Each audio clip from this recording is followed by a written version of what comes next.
যে আল্লাহ আমাদেরকে স্বাধীন বাংলাদেশে পরাধীন ছিলাম, আবার নতুন করে স্বাধীন হওয়ার একটা স্বাদ আমাদেরকে দেখালেন। সবচাইতে বড় স্বাদ পাবো যদি আল্লাহ কোরআন দিয়ে জমিনটা চলে। এইটা দেখতে মন খুব চায়। আমি 7-8 দিন আগে ছিলাম মালয়েশিয়া, দুবাই, সিঙ্গাপুরে, সমস্ত জায়গায়। এদের দেশে ইসলাম নেই, কিন্তু ইসলামের নিয়ম নীতিগুলো তারা মানে। 1500 বছর আগে বিশ্বনবী যে জানিয়েছিলেন পবিত্রতা ঈমানের অঙ্গ, এটা শোনেননি কোনোদিন?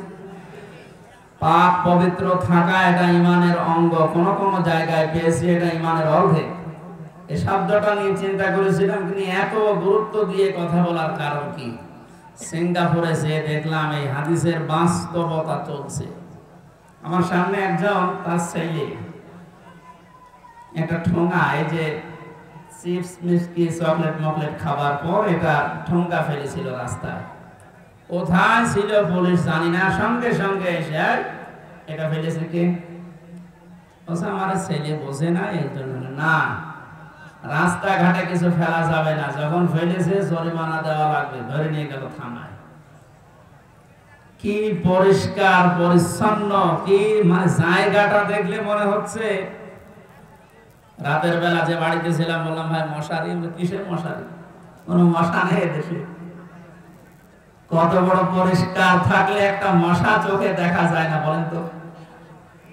এখানে বলছে ওদের দেশে ইসলাম ওরা মানে না, কিন্তু ইসলামের নিয়ম নীতিগুলো দেখলাম ফলো করছে। বিশ্বাস করে না ইসলাম যে শান্তির ধর্ম, এটা বিশ্বাস করে না। খ্রিস্টান আর বৌদ্ধ দেশে বেশি, কিন্তু ইসলামের নিয়ম নীতি ফলো করার কারণে, শুধু আইনের শাসন থাকার কারণে, এই 17 বছর অনেকে শুধু মিথ্যা বলে উড়িয়েছে যে আইনের শাসন আমরা প্রতিষ্ঠা করেছি, কিচ্ছু করে না। শব্দটা উল্টিয়ে বলা যায় যে বেআইনের শাসন প্রতিষ্ঠা করেছিল। গতকালকে সাবেক অবৈধ আইন মন্ত্রী, অবৈধ বলা যাবে কারণ সরকার অবৈধ, মন্ত্রীগুলো অবৈধ। ওনারে যখন ডিম উপর দিয়ে মারে, নিচ দিয়ে মারে, বিভিন্ন জায়গায় যখন ডিম দিচ্ছিল থেরাপির কারণে, শেষ পর্যন্ত বলেই ফেলেছে একটা দোষ আমার না, সব আমারই উপর থেকে নির্দেশ দিয়েছে হাসিনা। এই কথাটা বলার পরে দেখলাম লোকটা হাসতেছে। আমার মনে হয় তার আমার এক মামা এসেছে আজকে সাথে কুষ্টিয়া থেকে, অনেক মামা, ওর একটা হালকা তার কাটা আছে। আমার মনে হয় এই বেটারও তার এরকম কেটে গেছে।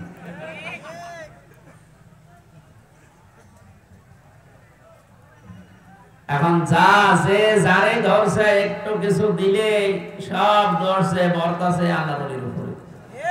আর যেটা দরবেশ মনে করতাম, এই দরবেশ যে এত খারাপ, দাড়ি কেটে নম হয়ে গেছে।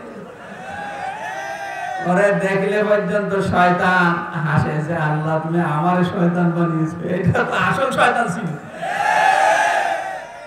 হোসেন মাওলানা বলছিল না 29,000, না ওটা 36,000। পদ্মা সেতু বানিয়েছে 32,000 টাকা খরচ করে। আর এই লোকটা শুধু বাইরের একটা ব্যাংকে টাকা পড়ে আছে 36,000 কোটি টাকা। ওই টাকাগুলো ফেরত দিলে বাংলাদেশে আর একটা পদ্মা সেতু বানানো যাবে।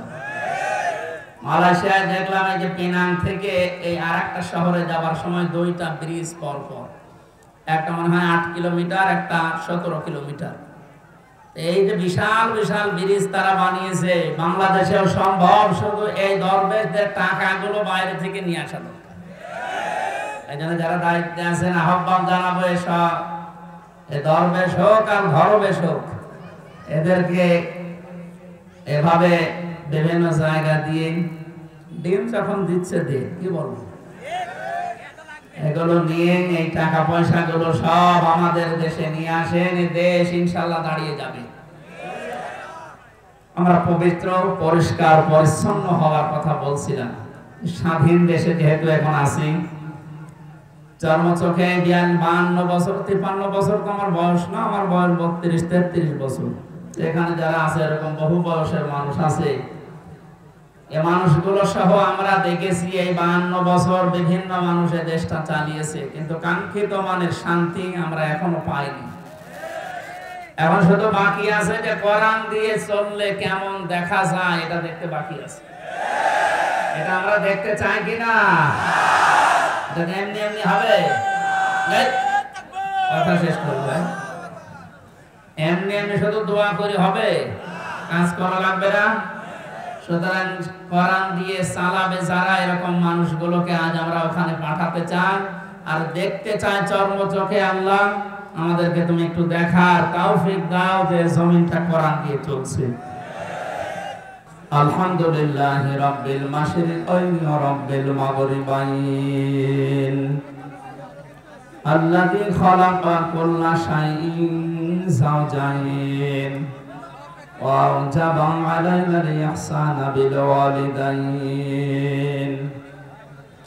ওয়া নাশহাদু আন লা ইলাহা ইল্লাল্লাহু ওয়াহদাহু লা শারীকা লাহু ওয়া আশহাদু আন্না মুহাম্মাদান আবদুহু ওয়া রাসূলুহু সাজ্জাদুল কাওনাইন সাল্লাল্লাহু আলাইহি ওয়া আলা আলিহি ওয়া সাহবিহি ওয়া তাবাইহি আজমাইন লাইলান ওয়া নাহারান ফিত তারফাইন فقد قال الله تعالى في كلامه المجيد وبرهانه التوحيد أعوذ بالله من الشيطان الرجيم بسم الله الرحمن الرحيم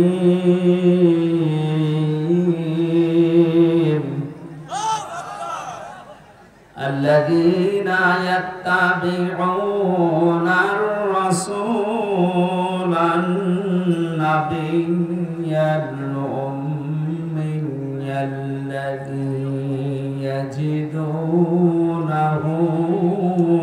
مكتوبا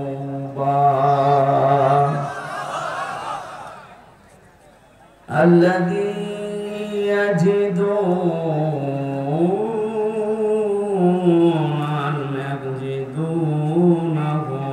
مكتوبا عندهم في التوراة والإنجيل صدقت يا ربنا. عن علي رضي الله تعالى عنه قال قال النبي صلى الله عليه وسلم يوشك أن يأتي على الناس زمان لا يبقى من الإسلام إلا اسمه ولا يبقى من القرآن إلا رسمه مساجدهم عامرة وهي خراب من الهدى علماؤهم شر من تحت أديم السماء من عندهم تخرج الفتنة وفيهم تعود رواه البيهقي. وقال تعالى في شان رسوله وما زادهم إلا إيمانا وتسليما.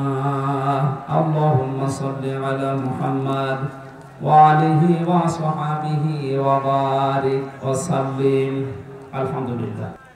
জামাতে ইসলামী নাটোর জেলার শ্রদ্ধাভাজন অ্যাসিস্ট্যান্ট সেক্রেটারি জনাব মাওলানা আব্দুল হালি আব্দুল হাকিম দামাত বারকাতুহুল আলিয়া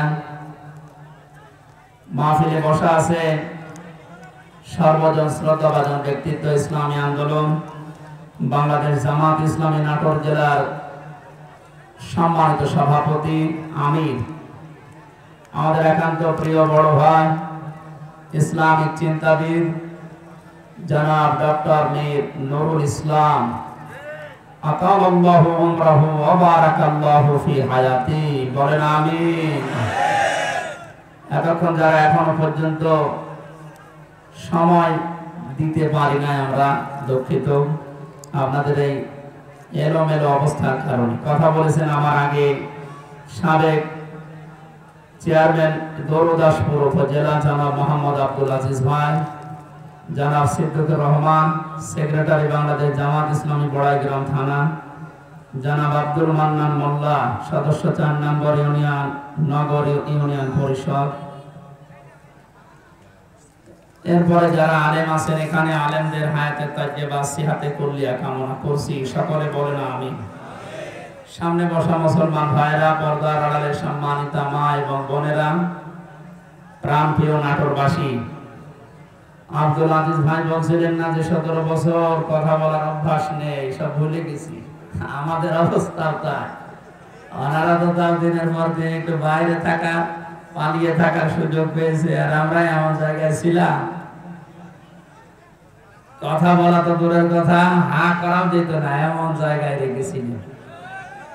সুতরাং আমরা অনেক কিছু ভুলে গেছি। আল্লাহ যেন আবার স্মরণ করিয়ে দেন জাতির উপকারের জন্য। দল মত নির্বিশেষে আমরা এই অনুষ্ঠানে ইবাদত মনে করে এসেছি। বলেন তো আলহামদুলিল্লাহ। তাআওয়ানু আলাল বিররি ওয়াত তাকওয়া ওয়া লা তাআওয়ানু আলাল ইসমি ওয়াল উদওয়ান। আল্লাহর ঘোষণা, এই পৃথিবীতে তোমরা ভালো কাজে, নেক কাজে একে অন্যকে সাহায্য করো, অন্যায় কাজ করবা না, অন্যায় কাজে সাহায্য সহযোগিতা করবা না। আজ আমরা আহ্বান জানাচ্ছি, রাষ্ট্র যেহেতু সংস্কার আরম্ভ হয়ে গেছে বা চলছে, আমরা সব জায়গায় ইসলাম দিয়ে সংস্কার করতে চাই। নবীর উপরে দরুদ আর সালাম পাঠ করার মাধ্যমে তেলাওয়াতকৃত আয়াত থেকে যেটা লিখে দিয়েছেন এর উপরে ভিত্তি করে আমরা তাফসীর ও কোরআন মাহফিলে তাফসীর আকারে কথা বলতে চাই ইনশাআল্লাহ। জবান খুলে কোরআনে কারীম থেকে, আমি যেহেতু 8-9 দিন ছিলাম, মাওলানা মিজানুর রহমান আজহারি ভাই, এরপরে ডেভিড লিও নামে একজন আছে ইসলামিক চিন্তাবিদ স্কলার, অনেক দামি লোক। এরপর ডক্টর জাকির নায়েক সাহেবের সাথে দেখা হয়নি, হওয়ার কথা ছিল। এই মানুষগুলোর কাছে মিশে আমি সেই কয়েকদিন ছিলাম, আমি সবচাইতে বড় বিষয় পেয়েছি, ওনারা আলেমদের কিছু দায়িত্ব কর্তব্য, যেহেতু ওনারা মুসলিম মানুষ, আসবে, দেশে ফিরে আসবে। মিজান ভাই জানিয়েছে আমি কিছুদিনের ভেতরে এই দেশে যাব। আমি বলেছিলাম ভাই দেশে আসার পরে কুষ্টিয়া, আমার জন্মভূমি কুষ্টিয়াতে কোরআনের কথাগুলো চলে না, কারণ যে 2 জন শয়তান এই বাংলাদেশে আল্লাহ পাঠিয়েছে ওই জেলায়, আমার জন্মভূমি, তারপরও আমারে বলতো না। এই যে খুলনা বিভাগের 10-11টা জেলা, একটাতেও আমার কথা বলতে দিত না। যাওয়ার আগে 144 ধারা জারি হয়ে যেত। এখন যেহেতু সুযোগ এসেছে, ওনাকে বললাম আমার কুষ্টিয়া দিয়ে আপনি কোরআনের কথাগুলো আরম্ভ করবেন। উনি সময় দিতে চেয়েছি, দেখি দেশে আসুক ইনশাআল্লাহ। বাংলাদেশের প্রত্যেকটি জায়গা তখন আর জামাতের প্রোডাক্ট কেউ বলতে পারবে না। যারা বলতো তারা এখন কবরে। আল্লাহ রাব্বুল আলামিন তার কোরআনে কারীমকে যেন উন্মুক্ত করে দেন দেশের জন্য এবং প্রতিষ্ঠা করে দেন, বলেন আমিন। সূরা আরাফ, কোন সূরা বলেন তো? 157 নম্বর, একটা মাত্র আয়াতের 4 ভাগের 1 ভাগ আমরা পড়েছি। বিশ্বনবীর হাদিস লক্ষ লক্ষ, সেখান থেকে একটা হাদিস নবীজির জামাই হযরতে আলীর বর্ণনা করা, যোগের সাথে মিলিয়ে আমরা তেলাওয়াত করলাম। এই দুইটাকে সামনে রেখে কোরআন যেভাবে তাফসীর করা লাগে হক আদায় করে চেষ্টা চালাচ্ছি ইনশাআল্লাহ। এটা যেহেতু মমতাজের কনসার্ট না, সে মহিলার এখন আর কনসার্ট করা সম্ভব না, কারণ তারও দোলাদুলি এখন আর কেউ দেখতে চায় না, ও ফেটেও আর কারো যাচ্ছে না। ফেটে যাচ্ছে না, এখন সারা বাংলাদেশে শুধু আল্লাহর কথা হবে। কারণ মানুষের জিকির করে আমরা বহু দেখেছি, একটা মানুষের আলোচনা, একটা মানুষের জিকির যে পরিমাণ হয়েছিল, যদি আল্লাহর জিকির ওই পরিমাণ এই দেশে হতো, আমরা আল্লাহর ওলি হয়েছিলাম। আল্লাহরও মনে হয় সহ্যের বাইরে চলে গেছে, না তো এত অপমান তো আমি ফেরাউনকেও হতে দেখিনি। আমি তার জীবনী পড়েছি, তাহলে এত অপমান হয়নি। আল্লাহ রাব্বুল আলামিন কোরআনে কারীম কিভাবে মানুষের সামনে উপস্থাপন করা লাগে এটা আমাদের শিখিয়েছেন 1500 বছর আগে। আমরা আল্লাহর ওই ধরনটা সামনে নিয়ে আসি, নাকি আমার মন মতো বলবো না। আল্লাহ পাক বলেন কিতাবুন উনজিলা ইলাইকা ফালা ইয়াকুম ফি সাদরিকা হারাজুম মিনহু লিতুনদিরা বিহি ওয়া যিকরা লিল মুমিনিন। আল্লাহ বলেন এই একটা কিতাব, পৃথিবীতে একটাই মাত্র কিতাবের নাম আল্লাহ জানিয়েছেন, তার নাম কোরআন শরীফ। এখানে কবরে যাওয়ার পর মানুষকে যখন জিজ্ঞাসা করা হবে মার রব্বুকা, তোমার রব কে, লোকটা যদি বলে রব্বি আল্লাহ, আমার রব আল্লাহ, সঙ্গে সঙ্গে ফেরেশতারা জিজ্ঞাসা করবে মা দিনুকা, তোমার জীবন ব্যবস্থা কি।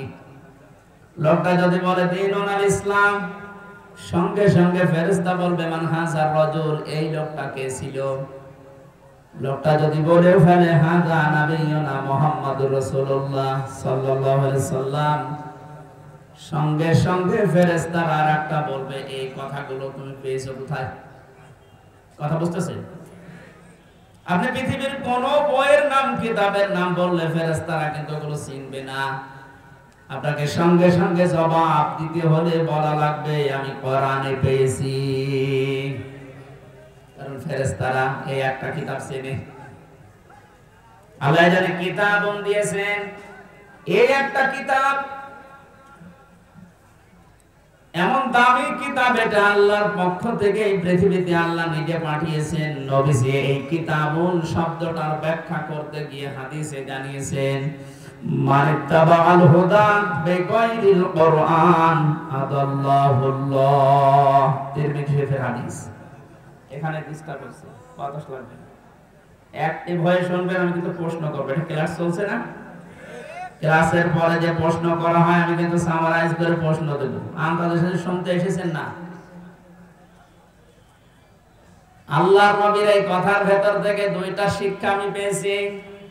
নবীজি জানিয়েছেন কোরআনে কারীম বাদ দিয়ে পৃথিবীর কোন জায়গায় যদি কেউ ভালো হওয়ার নিয়তে, হেদায়েত পাওয়ার নিয়তেও যায়, আল্লাহ নিজে দায়িত্ব নিয়ে তাকে গোমরা করে দেয়।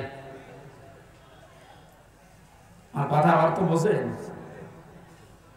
নবীজির হাদিসের শেষ অংশ ছিল আদাল্লাহুল্লাহ, আদাল্লা ইউদিল্লু, সুলাসি মুজাররাদ থেকে এসেছে। শব্দটা যদি ভাবে ইফআল থেকে নবীজি বলতেন যে দাল্লা আদাল্লা ইউদিল্লু, ভাবে ইফআল থেকে শব্দটা আসা, নবী দাল্লা ইয়াদিল্লু বলতে পারতেন। দাল্লা ইয়াদিল্লু এ শব্দ দিলে বাংলা অর্থ হতো আপনি নিজেই নিজেকে খারাপ বানিয়ে ফেলেছেন, আপনি নিজের জন্য নিজে দায়ী, আর কেউ দায়ী না। আদাল্লা শব্দ যখন আসবে বাংলা অর্থ তখন হবে আপনার হয়তো নিয়ত ভালো ছিল, আপনি কোন জায়গায় গিয়েছিলেন যে ভালো হয়ে যাব, কিন্তু কোরআন সেখানে ছিল না। এই জন্য আল্লাহ রাগ করে নিজে দায়িত্ব নিয়ে আপনাকে আরো খারাপ বানিয়ে দেবে। এটার জন্য সবচেয়ে বড় কারণ হচ্ছে পৃথিবীতে একটাই মাত্র কিতাব আল্লাহ মানুষকে হেদায়েত দেওয়ার জন্য সর্বশেষ পাঠিয়েছেন, তার নাম কোরআন শরীফ। কোরআন বাদ দিয়ে হেদায়েত দেওয়ার মতো কোন কিতাব কিয়ামত পর্যন্ত আর নেই। কথা বুঝতেছেন? এদের সর্বপ্রথম আয়াত দেখবেন যালিকাল কিতাবু লা রাইবা ফি, কিতাবের আগে আলিফ লাম আছে। আল্লাহ নির্ধারিত করে জানিয়েছেন একটাই মাত্র কিতাব যেটা মানুষকে হেদায়েত দিতে পারে, তার ভেতরে কোনো সন্দেহ নেই, ভুল নেই, অবকাশ নেই। হাদিসের ব্যস্ততায় আমি যেটা পেয়েছি, ও বাংলার জনগণ, কোরআন যেখানে নেই ওই রকম জায়গায় এখন থেকে যদি আপনি ভালো হওয়ার নিয়তেও যান, আপনাকে আমির হামজা খারাপ বানাবে না, খারাপ বানিয়ে দেবে কে? এবার এক বাক্যে বলবেন হেদায়েত দেওয়ার একচ্ছত্র মালিকানা হামজার? বলেন। নবীজির? কার? আল্লাহ ছাড়া পথ কেউ দেখাতে পারে না, হেদায়েত দিতে পারে না। উনি যদি বলেন আমি তোকে খারাপ বানাবো, বলেন তো কে আছে আপনাকে পথ দেখাবে? বলেন। এই জন্য আমার শেষ কথা, ফাইনাল কথা এটাই, আজকে থেকে সিদ্ধান্ত দৃঢ়ভাবে নেওয়া লাগবে। কোরআন যেখানে নেই সে যত বড় বাবার দরবার হোক, যত বড় রাজনৈতিক দল হোক, যেখানে কোরআন চলে না, কোরআনের কর্মসূচি নেই, আমি ওখানে যাব না। ওখানে যদি আমি ভালো হওয়ার নিয়তে থাকি, আর আমারে খারাপ বানিয়ে গোমরা বানিয়ে জাহান্নামে পাঠাবে কে? আমার মনে হয় এই ওয়াজটা যদি আজ আমরা বাংলার 18 কোটি জনগণের ভেতরে 10 কোটি মানুষও মেনে নিতে পারি, এদেশে আমরা গোমরাহি থেকে মুক্ত হব। আল্লাহ রাব্বুল আলামিনের হেদায়েত আমাদের জন্য আম হয়ে যাবে। আশা করছি আপনি কথাটা মেনে নেবেন আপনার প্র্যাকটিক্যাল জীবনে, যে কোরআন যেখানে নেই ওই রকম দলে আমি আজকে থেকে আর নেই।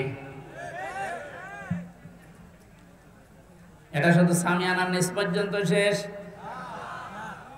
বাইরে নিয়ে যাবেন তো ইনশাআল্লাহ। যেখানে কোরআন নেই, তাহলে যদি আপনি চান ও ভালো হওয়ার নিয়ত আপনার ছিল, কিন্তু আপনাকে আল্লাহ ভালো রাখবে না। শ্বশুরকে মানুষ অনেকে বাবা বলে ডাকে, এটা হারাম না, জায়েজ আছে, কিন্তু নিজের বাবার সামনে যদি বারবার শ্বশুরকে আব্বাসান বলেন, লোকজন জিজ্ঞাসা করে এইটাকে, এটা আমার শ্বশুর আব্বা, আর এইটা চিনি না, বাবা রাগ হবে না? বাবা বলা জায়েজ আছে বলে আপনি একেবারে সব সময় মুখে ফেনা তুলে ফেলবেন আব্বাসান বলে, আসল যেটা জন্মদাতা বাবা, ওর কোনো খবর নেই। ওনার মনে যেমন দুঃখ লাগার সম্ভাবনা আছে, কোরআনে কারীম আল্লাহ হেদায়েত দেওয়ার জন্য পাঠিয়েছে। এটা বাদ দিয়ে সত্যি যদি আপনি কোন জায়গায় আপনার নিয়ত ভালো নিয়েও যান, আল্লাহ কিন্তু দায়িত্ব নিয়ে আপনাকে খারাপ বানিয়ে দেবে। আল্লাহ এই জন্য শব্দটা প্রথমে দিয়েছেন কিতাবুন, এই একটা কিতাব, উনজিলা ইলাইকা, হে নবী আপনার প্রতি আমি এটা নাযিল করেছি, ফালা ইয়াকুম ফি সাদরিকা হারাজুম মিনহু লিতুনযিরা বিহি। এই কিতাব দিয়ে যখন ওয়াজ করবেন, এই কিতাব দিয়ে আপনার উম্মতদেরকে যখন সতর্ক করবেন, তখন আপনার মনের ভেতরে যেন কোনো সংকীর্ণতা না আসে। হারাজুন শব্দের ব্যাখ্যা পেয়েছি আমি তাফসীরে দুইটা, একটু খেয়াল করেন। এক নম্বরে কোরআনে কারীম দিয়ে যখন আপনি মানুষকে বোঝাবেন, তাফসীর করবেন, ব্যাখ্যা বিশ্লেষণ দিবেন, তখন আপনার মনের ভেতরে যেন এই ধারণা না আসে, না জানি অনেকের আবার মন খারাপ হয় কিনা।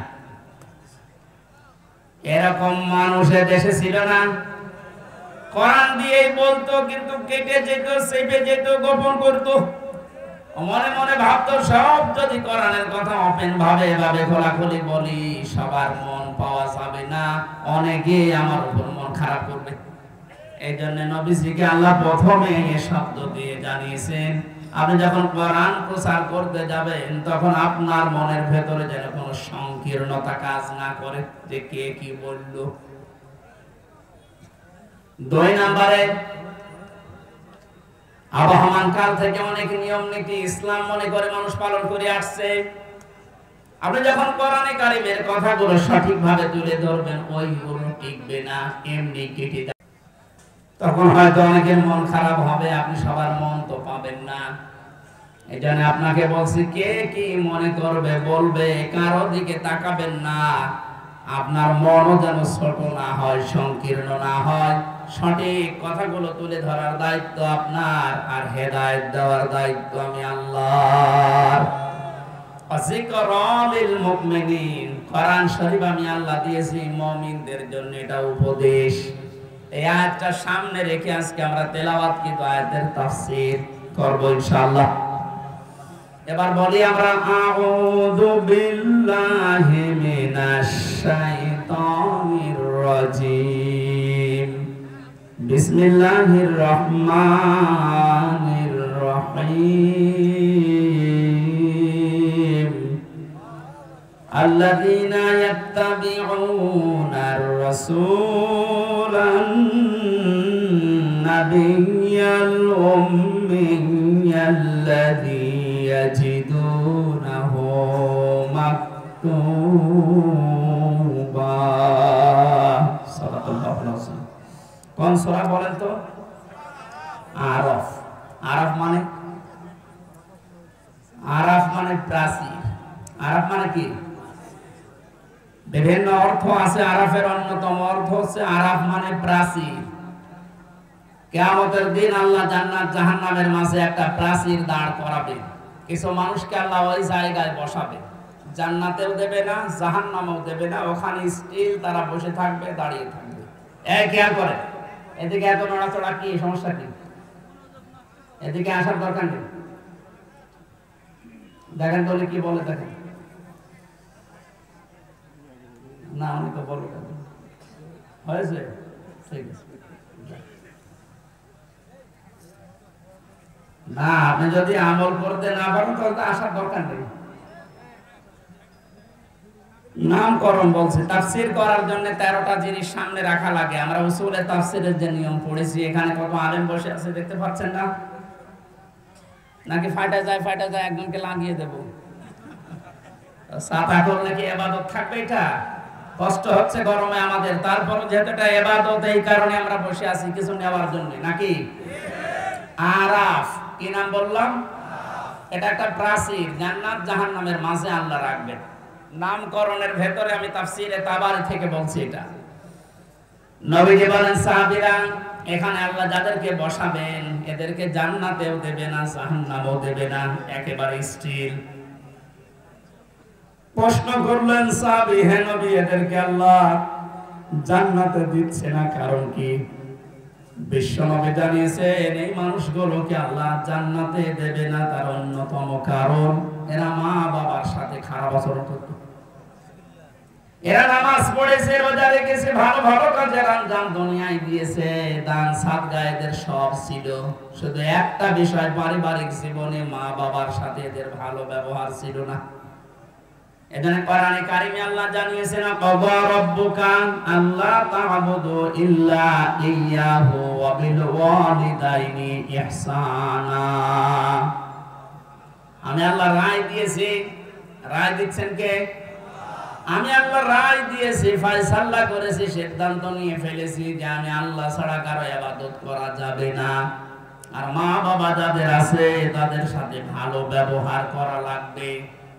আয়াতের ভেতরে দুইটা বিষয় বেশি। কয়টা? এই যে আল্লাহর ইবাদত করা লাগবে, আল্লাহর আইন মানা লাগবে, কোনো প্রশ্ন করা যাবে? বলেন বলেন। আপনার বুঝে আসুক বা না আসুক, আল্লাহর আইন আল্লাহর ইবাদত মাস্ট বি। আপনাকে এজন্য আল্লাহ বানিয়েছে। তাহলে আল্লাহর আইন মানা এটা ফরজ। আল্লাহর আইন মানা কি? আরো জোরে বলেন। মা বাবার আইন মানা কি? না, এই শোনেন, মাঝখানে ওয়া আল্লাহ দিয়েছেন, খেলা করার জন্য দিয়েছেন। ওয়াবিল ওয়ালিদাইনি ইহসানা। মা বাবার আইন মানা ফরজ না, মা বাবার সেবা করা ফরজ। মা বাবার পেছনে খরচ করা, তাদের সেবা শুশ্রূষা করা, এটা কিন্তু নফল না, মুস্তাহাব না, মুবাহ না। এটা আল্লাহর নামাজ যেমন পড়েন ঠিক ওই রকম ফরজ। এই মানুষগুলো এই কাজ করে না, এই জন্য আল্লাহ এই জায়গায় দাঁড় করিয়ে রেখেছে।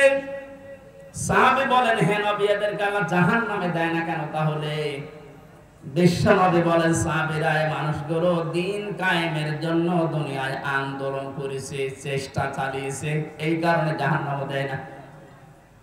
তাহলে হাদিস থেকে বোঝা যায় দুনিয়ায় যারা দিন কায়েমের জন্য চেষ্টা চালাবে, সংগ্রাম করবে, মুজাহাদা করবে, এই মানুষগুলোর জন্য জাহান্নামের আগুন হারাম।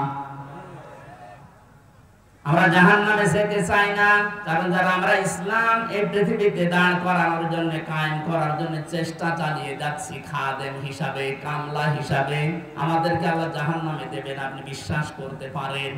তো পারিবারিক জীবনে যেন এমন কোন কাজ আমরা না করি যে না আমরা জান্নাতেও যেতে পারছি না। এখন একটা ছোট্ট প্রশ্ন এখানে আছে, আজ হাজার লক্ষ পরিবারে আমরা অনেকেই চেষ্টা করে যাচ্ছি যে পারিবারিক জীবনে আমরা শান্তি সুখে কাটাবো, যেন জাহান্নামে যাওয়া না লাগে মা বাবার সাথে আচরণ খারাপ করার কারণে। তো অনেক পরিবারে আমরা বাস্তবে দেখতে পাচ্ছি স্ত্রীর কারণে আর স্ত্রীর মা বাবার এই কুপরামর্শের কারণে অনেক সংসারে সন্তান মা বাবার সাথে ভালো আচরণ করতে পারছে না। সম্মানিত মা বোন যারা বিভিন্ন জায়গায় বসে আছেন, শুধু নামাজ পড়া আর পর্দা করা ইবাদত না, মানুষের সাথে মুআমালাত, মুআশারাত, পারিবারিক জীবনে নিজের নিকট আত্মীয় স্বজনের সাথে ভালো ব্যবহার করা ইবাদত। এটা হাজারো পরিবারে নেই। এখানে অনেক মানুষ ইসলাম সঠিকভাবে মানতেও পারছে না। বাস্তবতায় সে দান, সাদকা, নামাজ, রোজা, হজ, যাকাত বহু কিছু করছে। পারিবারিক জীবনে স্ত্রীর শুধু মন ছোট থাকার কারণে নিজেও বাধ্য হয় স্ত্রীর কারণে মা বাবার সাথে খারাপ ব্যবহার করতে। আপনি কিন্তু আমাকে আরাফ নামক জায়গায় দাঁড় করাতে বাধ্য করছেন। সুতরাং স্ত্রী যারা এসেছেন ওরা মন উদার করবেন, মনে করবেন যাদের বাড়িতে আসলাম এগুলো আমার মা আর বাবা। আমি হাজারো মেয়ে লোককে দেখেছি, নিজের মা বাবা দোষ করলেও কিছু মনে করে না, মাফ করে দেয়, মানিয়ে নেয়। শ্বশুর শাশুড়ি একটু ভুল করলে মানাতে পারে না, তখন স্বামীর কাছে আস্তে আস্তে কানে কানে কথা তুলে দেয়। এরকম মহিলা দেশে নেই? শ্বশুর শাশুড়ি যারা বসে আছে ওরা তো এখন বগল বাজাচ্ছে যে কাজ হচ্ছে। কোরআনে কারীম জানিয়েছে ওয়াকুলু লিন-নাসি হুসনা, মানুষের সামনে হাসি মুখে ভালো কথা বলবা, এটা একটা সাদকা দেওয়ার সওয়াব হয়ে যাবে। আপনি শ্বশুর আর শাশুড়ি হয়েছেন তাতে কি? মেয়েটা 18 বছর, 20 বছর, 22 বছর পরে আপনার বাড়িতে এসেছে, এটাকে নিজের মেয়ের মতো মনে করতে পারেন না। আল্লাহর কসম, আমি আল্লাহকে সামনে নিয়ে বলছি, সাক্ষী করে বলছি, সত্যি যদি মা আর বাবা নিজের মেয়েকে, নিজের ছেলেকে যে নজরে দেখে, পুত্রবধূকে এই নজরে যদি দেখতে পারতো, আমরা হাজারো সন্তান আরাফ নামক জায়গায় থাকতাম না। এটা আহ্বান জানাচ্ছি। আমরা তো চেষ্টা করছি, কিন্তু আপনাদের এই ছোট মনের কারণে পারছি না। আপনার মনটা উদার করেন। কি করবেন আপনি দুনিয়ার এই সয় সম্পদ দিয়ে যদি জাহান্নামে যাওয়া লাগে? আল্লাহ আমাদেরকে আরাফ নামক এই জায়গায় যেন দাঁড় করিয়ে ভাগ্য হত না করেন। নবীজি কিন্তু হাদিসের শেষে আর বলেননি যে এরা যাবে কোথায়। বলেন তো এই হাদিসে পর্যন্ত থাকলে কি দাঁড়াচ্ছে অর্থ? জান্নাতেও যেতে পারছি না শুধুমাত্র এই কারণে, জাহান্নামও আল্লাহ দিচ্ছেন আমি ইসলামী আন্দোলন করার কারণে। অথচ এই জায়গায় যদি দাঁড়িয়ে থাকা লাগে আবাদান আবাদান, আমার মতো হতভাগ্য মানুষ আছে। আল্লাহ আমাদেরকে হেফাজত করুন, বলেন আমিন। মক্কায় নাযিল হয়েছে সূরাটা, 206টা আয়াত আছে, 20টা 16টা রুকু আছে। ক্রমিক নাম্বার হিসাবে কোরআনে কারীমের এটা 7 নাম্বার সূরা। মাত্র একটা আয়াতের 4 ভাগের 1 ভাগ পড়েছি। আয়াতের ভেতরে 3টা বিষয় আমরা আলোচনা নিয়ে আসব। 1 নম্বরে আমাদের নবী মুহাম্মদ রাসূলুল্লাহর 3টা গুণ আল্লাহ দিয়েছেন। কয়টা? যেহেতু বর্তমান প্রেক্ষাপটের সাথে আয়াতের একেবারে হুবহু মিল আছে। 2 নম্বরে আল্লাহর নবীর কর্মসূচি ছিল এই দুনিয়ায়, আয়াতের ভেতর থেকে আমরা 6টা পেয়েছি। কয়টা? 3 নম্বরে আমরা যারা তার উম্মত এখন দাবি করব কিয়ামত পর্যন্ত, তাদের কর্মসূচি হবে, তাদের করণীয় হবে 4টা। তাহলে নবীজির পরিচয় তুলে ধরা হবে আয়াত দিয়ে 3টা, বিশ্বনবীর কর্মসূচি তুলে ধরা হবে 6টা, আর আমাদের করণীয় তুলে ধরা হবে 4টা। সব মিলে 13টা। কয়টা? এই 13টা বিষয় আজকের আলোচনায় আছে। আমরা একটা একটা করে তাফসীর আকারে শুনছি। আপনারা আছেন তো? আল্লাহ পাক বলেন আল্লাযীনা ইয়াত্তাবিউনার রাসূলান নাবিয়্যাল উম্মিয়্যা, তোমরা অনুসরণ করো, ইত্তেবা করো, দেখে দেখে চলো। এই যে তাবউন শব্দটা আছে, আমি 12 সালে যখন আলোচনা আরম্ভ করেছিলাম বিশ্ববিদ্যালয়ের সেকেন্ড ইয়ারে থাকতে, ওই সময় তাবউনের ব্যাখ্যা বলেছিলাম। অনেকে ইন্টারনেটে এটা দেখেছেন, মনে আছে আপনাদের? তাবউন মানে কি? তাবউন মানে দেখে দেখে চলা। আপনার সামনে একটা মানুষ হেঁটে যাচ্ছে, কিভাবে কিভাবে পা লাগায়, কোথায় হাত নাড়ায়, মাজা দোলায়, কিভাবে তাকায়, একেবারে ওইভাবে হুবহু ওই জায়গায় পা ফেলে হাত নাড়িয়ে মাজা দুলিয়ে চলার নাম তাবউন। আল্লাহ পাক এখানে ইত্তেবা দিয়েছেন। আল্লাযীনা যারা ইয়াত্তাবিউনা অনুসরণ করছে করবে, এটা মোজারে বর্তমান ভবিষ্যৎ প্রেজেন্ট ফিউচার। কার অনুসরণ করছে করবে? রাসূলান নাবিয়্যাল উম্মিয়া, বিশ্বনবীর পরিচয় আল্লাহ এখানে দিয়েছেন তিনটা। এক নম্বরে রাসূল ছিলেন তিনি, দুই নম্বরে তিনি ছিলেন নবী, তিন নম্বরে তিনি ছিলেন উম্মি। এবার আসেন তো রাসূল কাকে বলে, নবী কাকে বলে, উম্মি কাকে বলে? এই পৃথিবীতে বহু নবী এবং রাসূলের কথা আমরা শুনেছি। 1,24,000 নবী রাসূলের কথা আমরা জানি। পৃথিবীতে আল্লাহ মানুষকে হেদায়েত দেওয়ার জন্য, পথ প্রদর্শন করার জন্য পাঠিয়েছেন। এতগুলো নবীর জীবনী কর্ম পদ্ধতি বলতে বলতে তো সময় চলে যাবে। আমি গুরুত্বপূর্ণ কয়েকটা নবীর জীবনী থেকে বলছি। যত নবীকে আল্লাহ দুনিয়ায় দাওয়াতি কাজ করতে পাঠিয়েছিলেন, সবচাইতে বেশি কষ্ট সহ্য করেছিলেন হযরতে মুহাম্মদুর রাসূলুল্লাহ। এনার পরে যার নামের তালিকা পাওয়া যায় তিনি হযরতে ইব্রাহিম আলাইহিস সালাম। এনার পরে যার নামের তালিকা আছে হযরতে নূহ আলাইহিস সালাম। এনার পরে যাদের নামের তালিকা আছে সিরিয়াল হিসাবে, আল্লাহ পাক কোরআনে কারিমে জানিয়েছেন, শারা'a লাকুম মিনাদ-দীনি মা ওয়াসসা বিহি নূহান ওয়াল্লাযী আওহায়না ইলাইকা। আমি নির্ধারিত করে দিলাম, লিখে দিলাম, নির্ধারণ করে দিলাম, আমি আল্লাহ সই স্বাক্ষর করে দলিল করে দিলাম তোমাদের জন্য।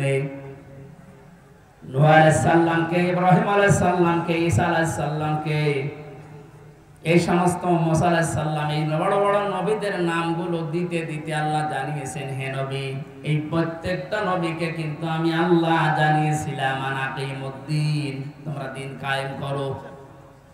আপনাকেও আমি ওহী করলাম ঠিক ওইভাবে, ওয়াহাইনা ইলাইকা, আপনার প্রতি আমার একই ওহী, আন আকিমুদ্দিন, আপনি দিন কায়েম করেন জমিনে, ওয়ালা তাতাফাররাকু ফি, এই বিষয়ে কোনো ফতোয়াবাজি করবেন না। সময় কিন্তু এসে গেছে এখন এই দেশে ঠিক ওই রকম। আর যে যেখানে যে মতে চলেন না কেন, সবাইকে আমরা আহ্বান জানাচ্ছি, সবাই আসেন ঐক্যবদ্ধ হয়ে আল্লাহর দ্বীন, কোরআনে কারীম, ইসলাম এই দেশে আমরা এখন কায়েম করার পরিবেশ তৈরি করি। সত্যি যদি এটা কায়েম না হয়, হালালকে হালাল জেনে অনেক সময় মানা যাবে না, হারামকে হারাম জানার পরও ছেড়ে দেওয়া যাবে না। এই 17 বছর যেটা দেখলাম, এই জন্য আমাদের সবচাইতে বড় কাজ হবে এখন আল্লাহর এই জমিনে আল্লাহর দ্বীন কি করে কায়েম করা যায়, দাঁড় করানো যায়। বিশ্ব নবী মুহাম্মদুর রাসূলুল্লাহকে আল্লাহ রাসূল বলে ঘোষণা দিচ্ছেন যে, হে নবী, আপনি আপনার পরিচয় উম্মতদের সামনে দেবেন যে আমি তোমাদের জন্য রাসূল হয়ে এসেছি। 511 জন রাসূলের কথা আমরা পড়েছি, আর বাকিগুলো সব আল্লাহ নবী হিসাবে পাঠিয়েছিলেন। এই সমস্ত মানুষদের দায়িত্ব কোরআনে কারিমে এক একটি আয়াতের ভেতরে আল্লাহ দিয়েছেন, ওয়ালাকাদ বা'আসনা ফি কুল্লি উম্মাতির রাসূলান আনি ইবুদুল্লাহ ওয়াজতানিবুত তাগুত। রব্বুল আলামিন বলেন, এই পৃথিবীর যত, ওয়ালাকাদ বা'আসনা ফি কুল্লি উম্মাতির রাসূলান, প্রত্যেকটি জাতির জন্য আমি আল্লাহ রাসূল পাঠিয়েছিলাম। প্রতিটি নবী আর রাসূলদের জীবনের দায়িত্ব মূল ছিল দুইটা, তারা উম্মতদের কাছে যেই বলতেন আল্লাহর ইবাদত করো। কার ইবাদত? এই শব্দটা নিয়ে আজ হাজারো জায়গায় আমরা এই দেশের ভেতরে অনেক ভেজাল দেখতে পাচ্ছি। কমনে দিয়েছে ফ্যান, ইয়ার কি মারছেন এখানে বসে বসে।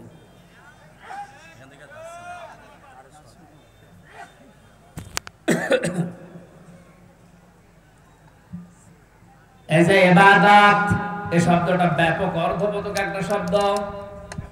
এটা নিয়ে আজ হাজারো ঝামেলা ভেজাল তৈরি করে শব্দটাকে আজ কলঙ্কিত করে ফেলেছে অনেকে। এই জন্য সতর্ক হওয়ার সময়, সংস্কারের সময় যখন চলছে, আমরা এখন সতর্ক এবং সংস্কার এই মন নিয়ে আমরা ইবাদত করব। আমার ইবাদতের ভেতরে যেন কোনো ভেজাল না আসে। গাড়ি গাড়ি ইবাদত করা লাগবে, কোরআনে আল্লাহ এমন দেয়নি। ইবাদত করো, আখলিস দীনাকা ইয়াকফিকাল আমালুল কলিল। তোমার ঈমানটা যদি খাঁটি হয়, কাজকর্ম আমল যদি কম হয়, আমার আল্লাহ মাফ করে দেবে। আমাদের অনেকের কাজ কারবার দরবেশ বাবার মতো গাড়ি গাড়ি দেখতে পাচ্ছি। ওর একটা বক্তব্য শুনেছিলাম কয়েকদিন আগে, ও বলেছে কোরআনেও সমস্যা আছে। এই নামটা নিয়ে, আহলে হাদিসের নাম নিয়ে অনেক মানুষ আজ মানুষকে ধোঁকা দিচ্ছেন। আহলে হাদিস এই শব্দটা খারাপ না, কিন্তু শব্দটা নিয়ে আজ ধোঁকা দিয়ে বোকা বানিয়ে অনেকে এখনো পর্যন্ত জালেমদের পা চাটতেছে। কালকের বক্তব্য ছিল একজনের রফিক নামে, আমি নাম নিয়েছি এই কারণে চেনার জন্য। এই লোকটা জানাচ্ছে এখন জনগণকে, আবু সাইদ নামে এই ছেলেটা শহীদ হয়নি, ও নিজে আত্মহত্যা করেছে।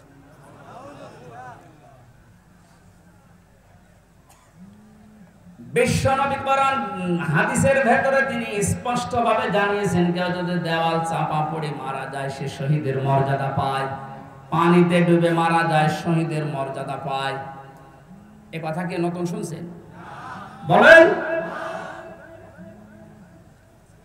আগুনে পড়ে যদি কেউ মারা যায় সে যদি শহীদের মর্যাদা পায়, অ্যাক্সিডেন্ট করে মরলে যদি শাহাদাতের মর্যাদা পায়। এই পৃথিবীর ময়দানে জালেমদের জুলুমের সামনে মোকাবেলা করতে গিয়ে নিজের জীবনটা সে দিয়ে দিল, তাকে আপনি শহীদ বলতে আপনার অসুবিধা লাগে কোন জায়গায় বলেন তো দেখি?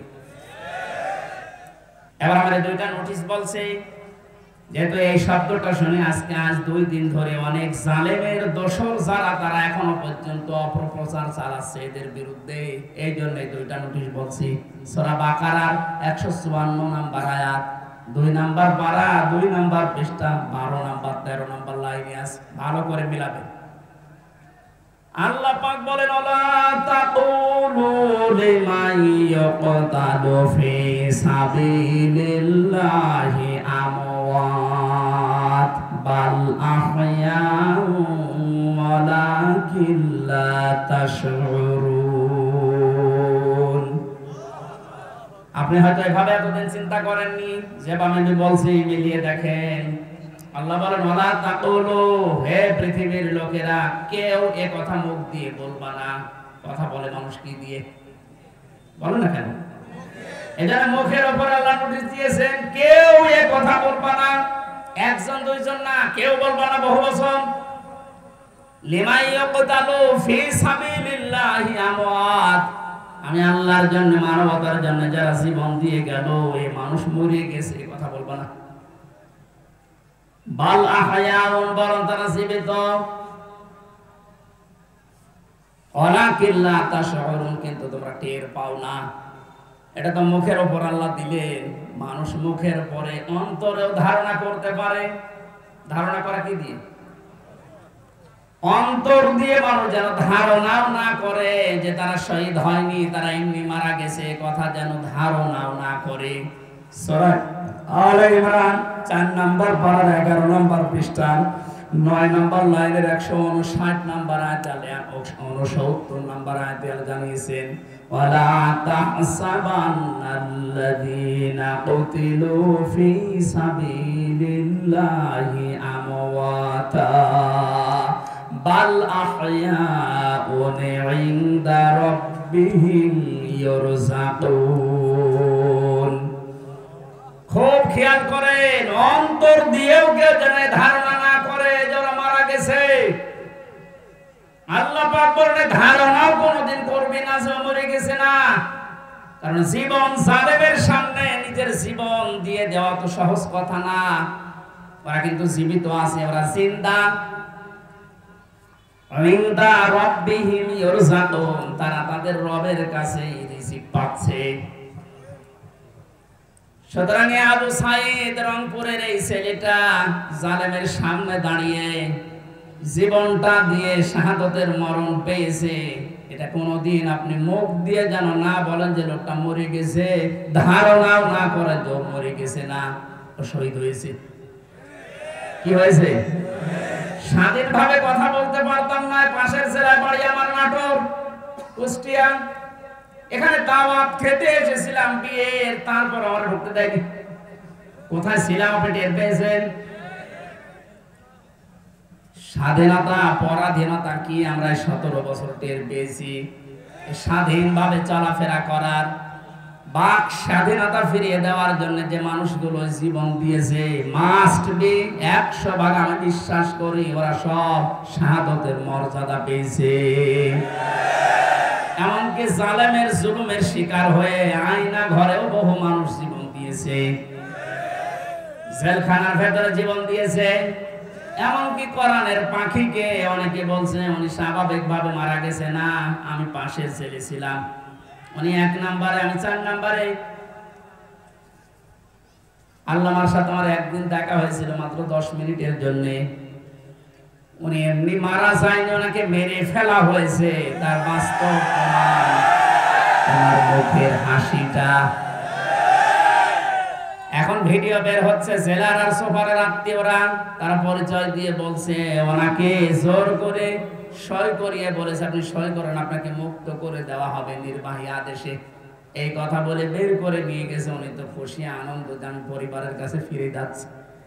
কিন্তু শয়তান যারা আছে, শয়তানি করে, ষড়যন্ত্র করে, যাকে দায়িত্ব দিয়েছিল মোস্তফা জামান এ কোলাঙ্গার, এই যে কি জিনিস এখন আমরা টের পাচ্ছি, কার তৈরি করা এখন আপনি দেখতে পাচ্ছেন। আমার মনে হয় একে যদি আমার মতো এরকম 10 দিন রিমান্ডে রাখেন, ও সব সত্য কথা বলে ফেলবে। আমার মুখ দিয়ে রিমান্ডে একটা কথা ওরা বের করতে পারেনি। শেষ পর্যন্ত মন মতো লিখে আমাকে বলছে সই করেন, আপনারা ছেড়ে দেওয়া হবে। আমি তো রিমান্ডে বুঝতাম না যে 164 কি। মনে করলাম ছেড়ে যখন দেওয়া হবে দেই, এখন দেখি সব আমার বিপক্ষে লিখেছে। আমি নাকি দেশের বিরুদ্ধে কথা বলতাম। যতগুলো বক্তব্য দিয়েছি দেশের ভালোবাসার পক্ষে দিয়েছি, কারণ দেশকে ভালোবাসা এটা ইমানের অঙ্গ। আরে মানুষগুলো এটা আমাকে বলে কয়ে নিয়েছে যে বলেন আপনি যে আপনাকে এদেশের কিছু মানুষ টাকা পয়সা দিয়ে ব্যবহার করে যে আপনি দেশের বিরুদ্ধে, এই সরকারের বিরুদ্ধে, তাহলে আপনাকে ছেড়ে দেব। শেষ পর্যন্ত বলতে রাজি যখন হলাম না, 11 ঘন্টা আমার টাঙিয়ে রেখেছিল কালো কাপড় দিয়ে চোখ বেঁধে। নিজেরা বলা করতো হুজুর আপনি নির্দোষ আমরা জানি, কিন্তু আপনাকে এই কথা বলা লাগবে।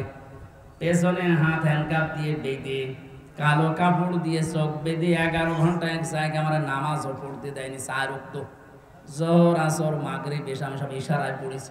এখন নামাজ পড়ছি কম সময়, আমি তাও জানি না, কারণ মাটির নিচে তো। সর্বশেষ যখন বললাম না এত বড় মিথ্যা কথা আমি বলতে পারবো না। আকিস গ্রুপে আমি চাকরি করতাম, ওনাদের বিরুদ্ধে হাজার হাজার কথা লিখতে বলেছেন, একটাও পারবো না, কারণ ওনারা এরকম না। শেষে আমার বলছে যদি আপনি আজকে সন্ধ্যার ভেতরে এগুলো স্বীকার না করেন, না বলেন, তাহলে আপনার বউ তুলে নিয়ে আনবো। কি চরিত্র দেখিছে। আর এখন অনেক সুর তুলছে অনেকে যে এদের মাফ করে দাও।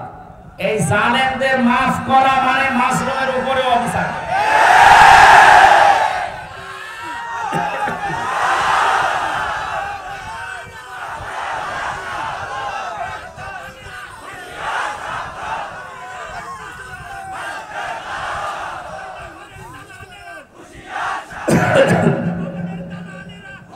আমার ভাইরা,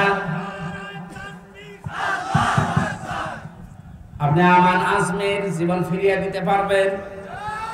ব্যারিস্টার আরমানের স্ত্রীর কাছে আপনি কি জবাব দেবেন বলেন?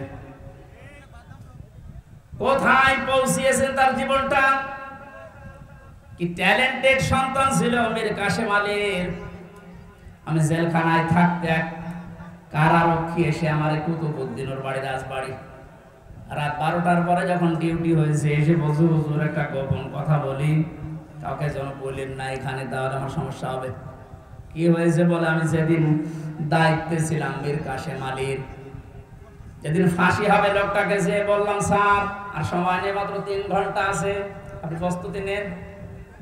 উনি আমারে বলছে, ভাই কারারক্ষী এখনো তো সময় 3 ঘন্টা আছে, আমি 2 ঘন্টা ঘুমাই, তুমি আমারে ডেকে দিও। আল্লাহর কসম, আমি আল্লাহকে সামনে নিয়ে বলছি, ও যা যা বলেছে একটাও মিথ্যা কথা না, সবগুলোই এইভাবেই বলেছিল। যে আমি পাহারা দিতে গিয়ে দেখলাম লোকটা ঘুমিয়ে গেল। 2 ঘন্টা পর ওনারে ডাকলাম, ঠিক ঘুম থেকে উঠলো, গোসল করে ওযু করে শেষের নামাজটা শেষ করে একটা চা বানিয়ে বলছে, নেন। বললাম, স্যার আমি চা খাবো না। আপনার কিছুক্ষণ পরে বলে, জানি আমি, আর মাত্র 15 মিনিট আছে।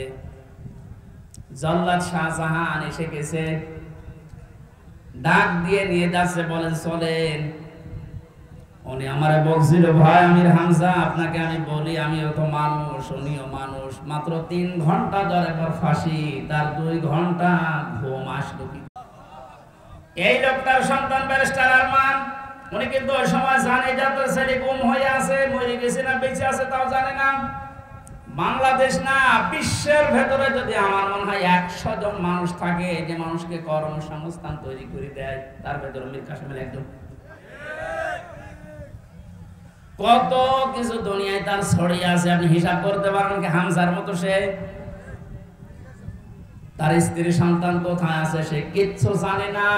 এই কঠিন মুহূর্তে তার নিজের হাজারো যারা অনুসারী, তার সহকর্মী যারা, হাজার হাজার মানুষ পালিয়ে বেড়াচ্ছে, জেলখানায় আছে, আটক আছে, মরে গেছে, সব কিছু তার কাছে সংবাদ আসতেছে। এমন কঠিন সময় লোকটা 2 ঘন্টা ঘুমিয়েছে। এমনি ঘুম আসবে না, অবশ্যই আমার আল্লাহ তাকে সূরা হামিম সিজদার 30 নম্বর আয়াত ফেরেশতা দিয়ে শুনিয়েছে। কোরআনে কারীম জানিয়েছে, ইন্নাল্লাযীনা ক্বালু রাব্বুনাল্লাহু সুম্মা ইসতাকামু তাতানাজ্জালু আলাইহিমুল মালাইকা আল্লা তাখাফু ওয়া লা তাহজানু ওয়া আবশিরু বিল জান্নাতিল্লাতী কুনতুম তুআদুন।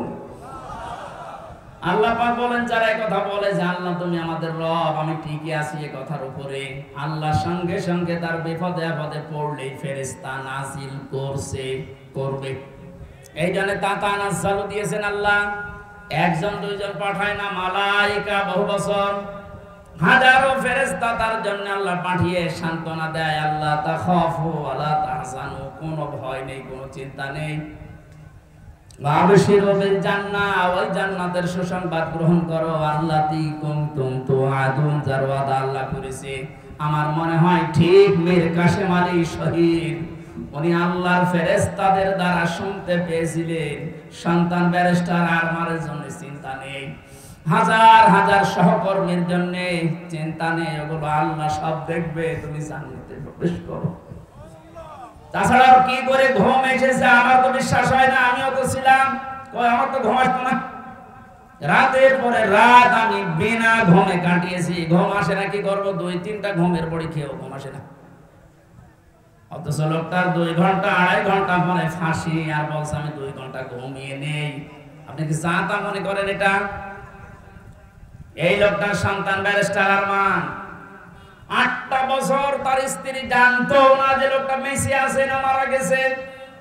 গতকালকে তিনি একটা ভিডিওতে বলছিল, আমি আমার পরিবারের আশা ছেড়ে দিয়েছিলাম, কারণ খাবার দিত পচা খাবার, অধিকাংশ সময় আমার রোজা রেখে কাটানো লাগতো। এই 8 বছরে আমার মনে হয় সে প্রায় 8 বছরই রোজা ছিল।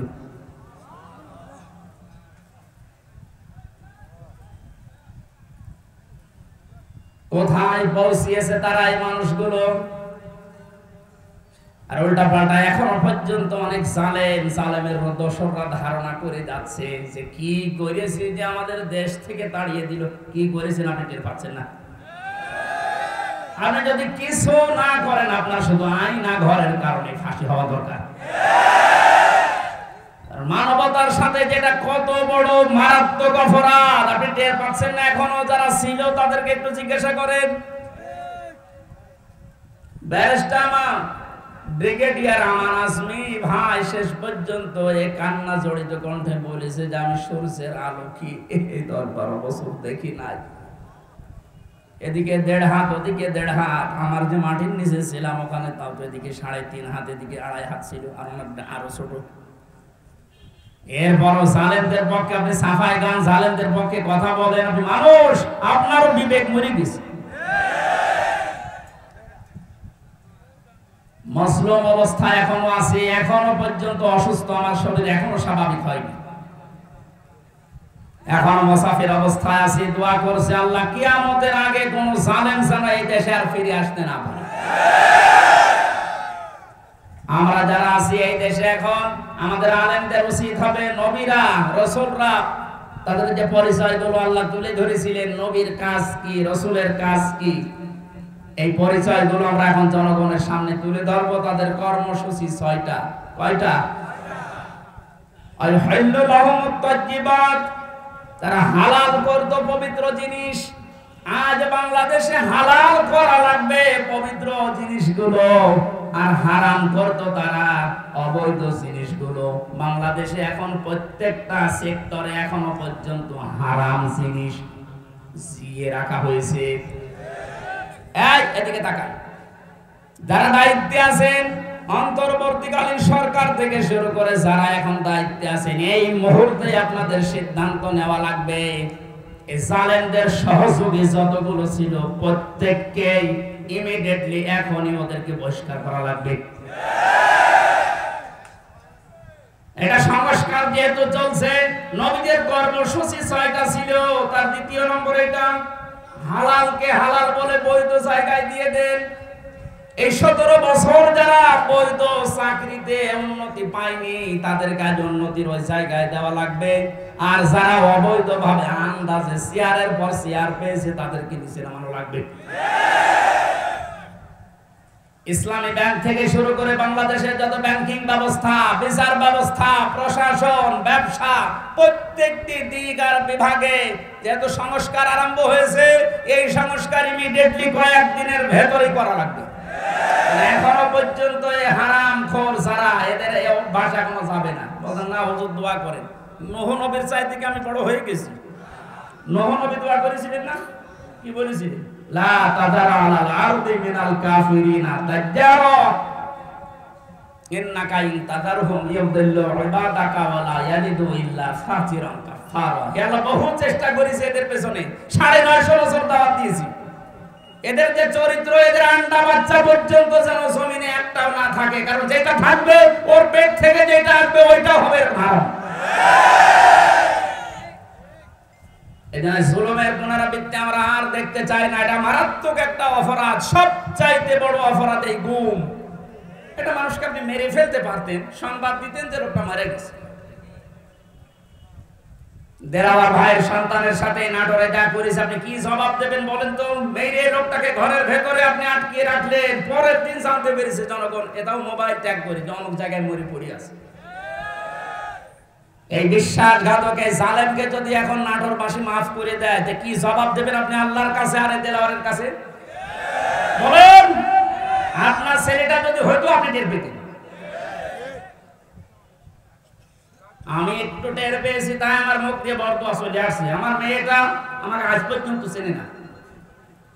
3টা বছর আমার যোগাযোগ বিচ্ছিন্ন রেখে দিয়েছিল শয়তান। ওরে আমি 8-9 মাস রেখে গিয়েছিলাম, এখন তো বয়স 4 বছর। আমার এখনো পর্যন্ত আমার কাছেও আসে না, আমার ডাকেও না, আমার কাছে আসে না।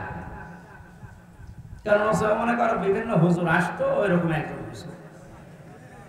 আমি জেলখানা থেকে যেদিন বের হয়ে বাড়িতে গেলাম, আমার বলছে হুজুর আমাদের বাড়ি চলে।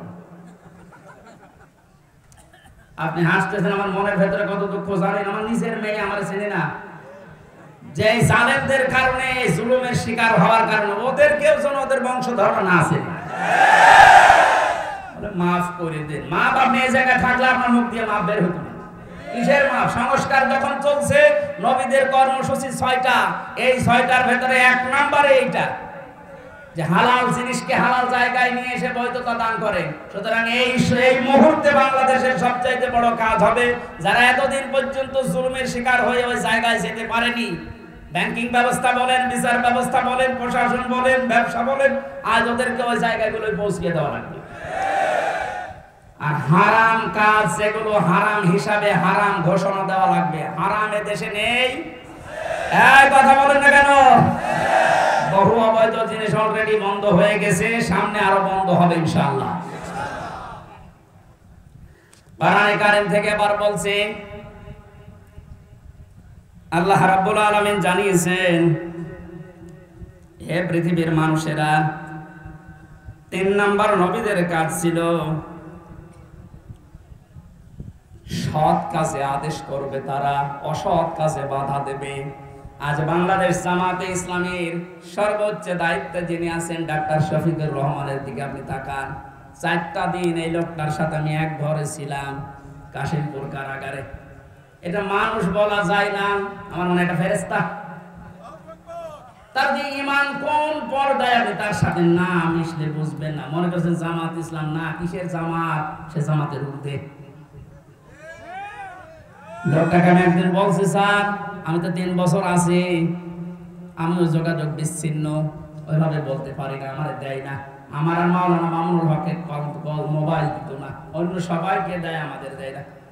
হেফাজতের আরো যারা আলেম ছিল তাদের দিত না। ওনাকে দেওয়ার পরে দেখলাম 4 তালা দিয়েছে। দেখা করতে যে বললাম, স্যার এখানে একটা উপায় আছে, আপনি যদি অনুমতি দেন তাহলে আপনাকে এই কারারক্ষীদের মাধ্যমে একটা কায়দা করে মোবাইল এনে দিই, ছোট মোবাইল, আপনি কথা বলতে পারবেন চুরি করে। কি বললে?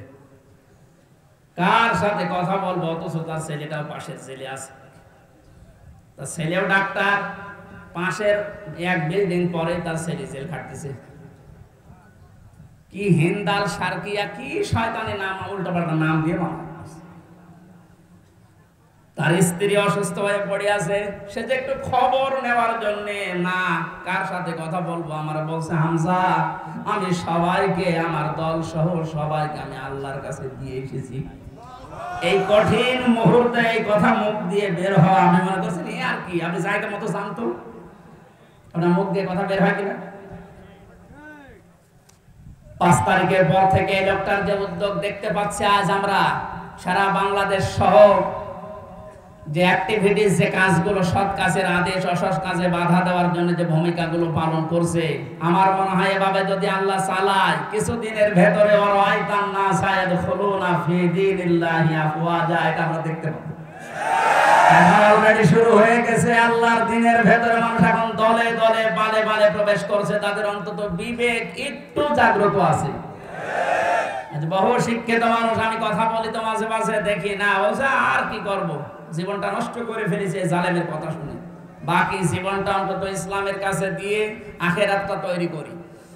যেহেতু কোরআনে কারীমের ঘোষণা এটা, হে নবী যখন আসবে আল্লাহর সাহায্য, তখন আপনি বিজয় দেখতে পাবেন, আর বিজয় আসবে, দলে দলে মানুষ ইসলামে প্রবেশ করবে। এটা এখন দেখতে বাকি আছে, শুরু হয়ে গেছে অলরেডি। 20% মানুষ এই দেশে দিন কায়েম হোক এটা চাইতো, কিন্তু 5 তারিখের পর থেকে আজকে 19 তারিখ, মাত্র এই কয়েকদিনে জরিপ পেলাম, অলরেডি 35% মানুষ এই দেশে এখন চাচ্ছে যে দিন এই দেশে কায়েম হোক। এভাবে চলতে থাক, দেখবেন 51% পার হয়ে যাবে অন্তত কিছুদিনের ভেতরে। আর 51% হয়ে গেলে দেশে ইসলাম কায়েম করা কোনো দাদা ঠেকাতে পারবে না। আমরা ওইটা দেখার আশায় আছি। কথা বলেন। নবীদের কর্মসূচি, আমি এক একটা শব্দের ভেতরে লক্ষ লক্ষ কথা, আমি এত ব্যাখ্যা করতে গেলে এই যে গলা বসে যাচ্ছে, মাইকটা আমার মন মতো হয়নি। 2 নম্বর প্রচন্ড গরম, তো ভেতরে ঘেমে ঘাম গায়ে বসে যাচ্ছে, এই জন্য গলা বসে যাচ্ছে। বোঝা নামিয়ে দেবে, এটা নবীদের কর্মসূচির ভেতরে ছিল। বোঝা নামিয়ে দেয়নি আল্লাহ। এরপরে ছিল বন্দিত্ব অপসারণ করা। বন্দিত্ব অপসারণ চলছে আজ। আমার যা বিশ্বাস, এই দেশে যারা স্বাধীনতা চায়, যারা এই দেশে মানুষের মত প্রকাশের স্বাধীনতা একেবারে সব জায়গায় দিতে চায়, যে সবাই সবার মন মতো চলবা, একটা মানুষও যদি এই দেশে জন্মগ্রহণ করে, সেই দেশের বৈধ নাগরিক। জামাত ইসলামী বাংলাদেশের কেন্দ্রীয় আমির যিনি ডাক্তার শফিকুর রহমান ঘোষণা অলরেডি দিয়ে দিয়েছে, এই দেশে আমরা সবাই এক পরিবার। সুতরাং জালেম যারা বাইরে চলে গেছে, জালেমরা যেন কিয়ামতের আগে আর না আসে। বলেন সবাই, যেহেতু আমরা এক পরিবার, একটা পরিবার যেভাবে থাকে আমরা এদেশে এখন ওইভাবে থাকতে চাই। রাষ্ট্র সংস্কার অলরেডি চলছে, বন্দিত্ব যারা ছিল এখন তাদেরকে মুক্ত করার এই সংস্কারও চলছে। বিনা কারণে যারা বিনা বিচারে আটক অবস্থায় ছিল, আল্লাহ যেন এটা তাড়াতাড়ি খুব দ্রুত করে দেন। বলেন আমিন। নবীদের এখান থেকে আমরা যারা উম্মত, তাদের 4টা কাজ এই মুহূর্ত থেকে শুরু করা লাগবে। 1 নম্বরে আল্লাযিনা আমানু, যারা ঈমান আনার দরকার আমাদের এখন। ঈমান এখন বলেন আমার ঈমান নেই মানে আমি মুসলমানের ঘরের সন্তান, আমার বাবা ঈমান, ঈমানদার দাদা ঈমানদার, আমি ঈমানদার না। ঈমানদারের প্রকাশ হচ্ছে আল্লাহর কোরআনে যে নিয়ম নীতিগুলো আছে ওইগুলো বাস্তব বিশ্বাস করে দেখানো। এটা এখন দেখাতে পারবো না ইনশাআল্লাহ। কোনো কিছু নেই সামনে। যে জালেমদের কাছে 14 বার অনুমতি নেওয়া লাগতো, ওই জালেমরা এখন অনুমতি নিয়ে পা ফেলবে ইনশাআল্লাহ সামনে। গতকালকে গিয়েছিলাম ফরিদপুরে, মাসখানেক আগেও ছিল আমার মাহফিল ওই গ্রামে, অথচ জালেমদের 14 জায়গায় অনুমতি নিয়ে আমার উঠতে দেয়, বলে না ওনারা বাদ দিয়ে। অথচ গতকালকে যাওয়ার পরে সভাপতি আমার বলছে, হুজুর যে জালেমগুলো বাধা দিয়েছিল ওরা এখন বলছে হুজুরকে এবারে এনে দিন। দিন পাল্টে অলরেডি গেছে। এদিন বদল যখন শুরু হয়েছে, সংস্কার চলছে। যেখানে যেখানে জুলুম অত্যাচার, ছাত্র ভাইরা যারা আছে ঐক্যবদ্ধ হয়ে এই জুলুমের অবসান ঘটানোই লাগবে ইনশাআল্লাহ। বহু ব্রিজ এই দেশে আছে যেখানে ফেরেশতারা মনে হয় টোল নিত। আমার কুষ্টিয়ার এই যে মেহেদি রমি ব্রিজের যে টোল, এক শয়তান নাকি আদায় করতো। 5 তারিখে স্বাধীন হওয়ার পরে বিকালে ওটা উড়িয়ে দিয়েছে, এখন সবাই খুশি। এরকম বহু জায়গায় অবৈধভাবে যারা টোল তুলতো, এই টোল গুলো যেন সব ভেঙ্গে গড়িয়ে মাটির সাথে মিশিয়ে দেওয়া হয়। আমাদের ঈমান তাহলে 2 নম্বরে নবীদেরকে সাহায্য করা। নবী যেহেতু নেই, নবীর উত্তরাধিকারী এখন যারা, নবীর অনুসারী এখন যারা কাজকর্ম চালাচ্ছে ইসলাম এই দেশে নিয়ে আসার জন্য, তাদের সাহায্য করা আমাদের কর্মসূচির ভেতরে নিয়ে আসতে হবে। আমি এটা বানিয়ে বলছি, সূরা আরাফের 157 নম্বর আয়াত আপনি বাড়ি যেয়ে তাফসীর আকারে পড়েন, এইটা পাবেন। 3 নম্বরে তাদের সাহায্যে যাওয়া লাগবে। সুতরাং আজ যারা এই দেশে একামতে দ্বীনের দায়িত্ব পালন করছে, আপনি তাদের সাহায্যে যান, দেখেন তাদের অ্যাক্টিভিটিস, তাদের কর্ম, তাদের চরিত্র কি, এগুলো দেখে যদি আপনার ভালো লাগে আপনি তাদের সাহায্য করেন। 4 নম্বরে তাদের সাহায্য শুধু করবেন না, এদের উপরে যে নূর আল্লাহ নাজিল করেছে নবীদের উপরে, এই নূর মানে কোরআন শরীফ, এই নূরের বাস্তবায়ন যেন হয়। এই নূর দেখে দেখে সামনে আমাদের পথ চলা লাগবে। আল্লাহ এই 13টা জিনিস আমাদের জীবনে যেন এনে দেন। বলেন আমিন। আমি আমার এই ছোট্ট ঈমান থেকে এবং ছোট্ট জীবন থেকে যেটা দেখলাম, বাংলাদেশে যারা একামতে দ্বীনের দায়িত্ব পালন করছে এবং সামনে করবে, আমি গ্যারান্টি দিতে পারি এই মানুষগুলোর ভেতরে যদি 4 আনা দুর্নীতি কোনোদিন পান, তাহলে আপনি সঙ্গে সঙ্গে আস্তাগফিরুল্লাহ বলে মুখ ফিরিয়ে চলে আসবেন। আমার বিশ্বাস, আমি যা পেয়েছি, যা দেখেছি, 4 আনা দুর্নীতি এদের ভেতরে পাবেন না। এজন্য অনেক নাস্তিক পর্যন্ত আজ বলতে বাধ্য হচ্ছে, এরা যদি 5টা বছর চালাতে পারে এই দেশে শান্তি কাকে বলে আপনি দেখতে পারবেন।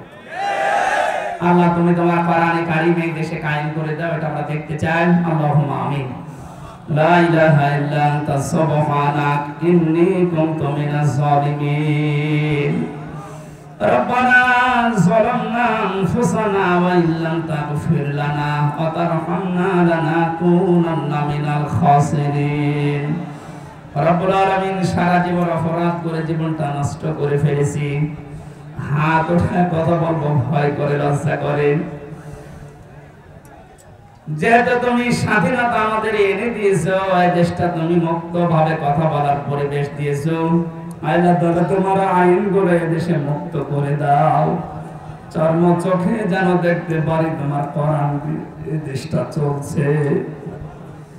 আল্লাহ কোরআনের এই আয়োজনে যারা আঞ্জাম দিলে মানুষগুলোকে কবুল করো। নূহ নবীর মতো আমরাও দোয়া করছি, লা তাদার আলাল আরদি মিনাল কাফিরিনা দাজ্জারা।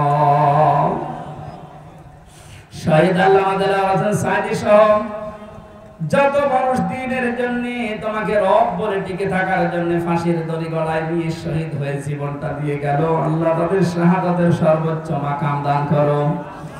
যে ছাত্র ভাইরা, ছাত্র বোনেরা, আল্লাহ তাআলা এই দেশটাকে জালেমের কবল থেকে মুক্ত করে স্বাধীনভাবে আমাদেরকে চলাফেরার সুযোগ করে দিয়ে গেল, তাদের জীবনটা তুমি শাহাদাতের সর্বোচ্চ মাকামে নিয়ে যাও। শহীদ আবু সাইদ ভাই, শহীদ মুগ্ধ ভাই সহ, শহীদ আবু রায়হান সহ, আমি নাম না জানা 14 জন মানুষ আমার সামনে কুষ্টিয়া থেকে বিদায় নিয়ে গেল 5 তারিখে। যত মানুষ সারা বাংলাদেশে বিদায় দিয়েছে, আল্লাহ এদেরকে তুমি জান্নাত দিয়ে দাও। আমরা অনেকে অসুস্থ আছে, আমাদেরকে শেফায়ে কামেলা আজেলা নসিব করো রব্বুল আলামিন। বহু মানুষ এখানে এসেছে, মনের ভেতরে কার কি কামনা বাসনা আছে আমি জানি না, যার যে চাই আশাগুলো নিয়েছে আল্লাহ পূরণ করে দাও। বড় স্বপ্ন দেখি আল্লাহ দেশটাকে নিয়ে, বড় সাত জাগে তোমার খরার আইন দিয়ে দেশটা চলছে, এটা দেখা। জীবনে কিছু যদি তোমার ভালো না লাগে, হাজার হাজার বান্দা বান্দীদের দোয়া কবুল করো আল্লাহ, এটা দেখে মরার তৌফিক দাও। কোরআনের পাখির সারা জীবনের স্বপ্ন ছিল এদেশে ইসলাম কায়েম হবে, কালামের পতাকা পথ পথ করে উড়বে, তিনি দেখে যেতে পারলেন না। আল্লাহ তুমি আমাদের চর্ম চোখে এটা দেখার তৌফিক দিয়ে দাও। আল্লাহুম্মা গফিরলি ওয়ারহামনি ওয়াহদিনি ওয়াফিনি ওয়ারযুকনি ইয়া রাব্বাল আলামিন। নাটোরের সন্তান আল্লাহ তাআলা অধ্যাপক দেলাওয়ার ভাই তার সন্তানটাকে হারিয়েছে, যে জালেমের কারণে তার সন্তানটা বিদায় দিও আল্লাহ, তুমি জালেমকে ছাড় দিও না, তার সন্তানকে শাহাদত হিসাবে কবুল করে নাও। মাহফিলের যত অতিথি এসেছে আল্লাহ, কোরআনের এই খাদেমদেরকে তুমি কবুল করো, মা বোনদেরকে তুমি পর্দায় থাকার তৌফিক দাও। এলাকায় মাটির নিচে যত মানুষ ঘুমিয়ে আছে কোরআনের ইজ্জতে মাফ করে দাও। আগামীতে এই অনুষ্ঠানটা কোরআনের প্রচারের জন্য বিশাল আকারে কবুল করো। তখন কার কাছে আজরাইল আসে জানি না। রব্বুল আলামিন আবার বলছি, তুমি জালেমদেরকে আর এই দেশে প্রতিষ্ঠা দিও না। আজরাইলকে দেখেই যেন বলতে পারি লা ইলাহা ইল্লাল্লাহু মুহাম্মাদুর রাসূলুল্লাহ।